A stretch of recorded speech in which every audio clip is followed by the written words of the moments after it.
দেখুন বন্ধুরা, এখন হচ্ছে চিকেন পোলাও। চিকেনটা বসে গেছে। দেখুন বন্ধুরা, এই আমি নিয়ে নিয়েছি পোলাওয়ের চালটা। আর এটা যেটা স্পেশাল পড়বে সেটা কিন্তু নিরামিষ না, এটা কিন্তু আমিষ পোলাও। এটা এই চিকেনের ছাল, আর এই হলো লবঙ্গ, এলাচ সবই আছে এখানে, কাজু কিশমিশ সব ধরনের। ও কাজুটা না, এর মধ্যে যেটা পড়বে এক ওই মুরগির চাল, দ্বিতীয়ত আপনার কী বলেন চিনেবাদাম ভাজা লাস্টে। ঠিক আছে, চলুন তাহলে আমি রান্নাটা করে আপনাদেরকে দেখাবো লাস্টে কীরকম হয়। আপনারা একটু রান্না করে দেখবেন। এই পোলাওটার রঙ হবে কিন্তু সাদা, পুরো সাদা ধপধপ করবে। ঠিক আছে, এটা কিন্তু ওই বাসন্তী পোলাওয়ের মতন হবে না, আর না ফ্রাইড রাইসের মতন হবে। যদি মনে করেন আপনারা কেউ চিকেন দেবেন, ছোট্ট ছোট্ট করে কুচু কুচু কুচু কুচু চিকেন দিতে পারেন। ঠিক আছে, চিকেন দিয়ে রান্না করতে পারেন।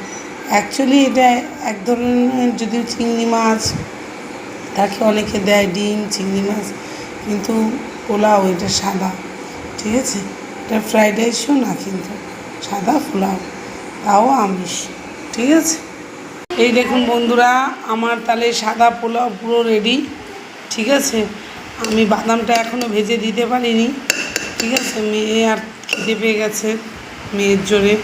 ঠিক আছে, পুরো সাদা দেখছেন ধপধপে। এই দেখুন থালার মধ্যে ঢালছি আমি, মিষ্টি মিষ্টি। এগুলো বাচ্চা বুড়ো সবাই খেতে পারবে। ঠিক আছে, জাস্ট দেখুন খালি লুকটা কতটা ঝরঝরে হয়েছে, দেখেছেন তো। এখন এই সবে হাঁড়িটা নামালাম, কিন্তু পোলাওয়ের চালটা যখনই আপনারা ভেজে জল ঢালবেন, ঠিক আছে, হাফ গ্লাস অন্তত কম নেবেন। যদি আমার 3 গ্লাস রাইস ছিল, মানে 3 গ্লাস চাল ছিল, আমি দিয়েছি 4.5, মানে সেখানে 6 গ্লাস জলের দরকার হয়। ঠিক আছে, আমি 5.5 গ্লাস মতন জল দিয়েছি। ঠিক আছে, তাহলে যতটা মানে জল না, আমার এটার মধ্যে এই লাস্টে ঘি দিয়েছি আর কি, অল্প করে।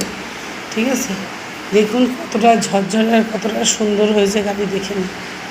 ঠিক আছে, আপনারা যে যে খেতে ইচ্ছুক হোক ঘরের মধ্যে এরকম অল্প খরচায় টুক করে বানিয়ে নিতে পারবেন।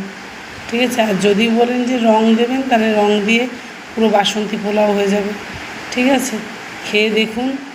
আজকে তো জমিয়ে খাবো। এই যে এখানে পোলাও, আর এখানে হলো মাংস, কষা মাংস সবে নামিয়েছি।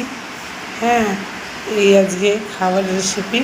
ঠিক আছে, তাহলে দেখুন আপনারা বানিয়ে খেয়ে কেমন লাগছে। পুরো দেখছেন ভাতগুলো পুরো ঝরঝর।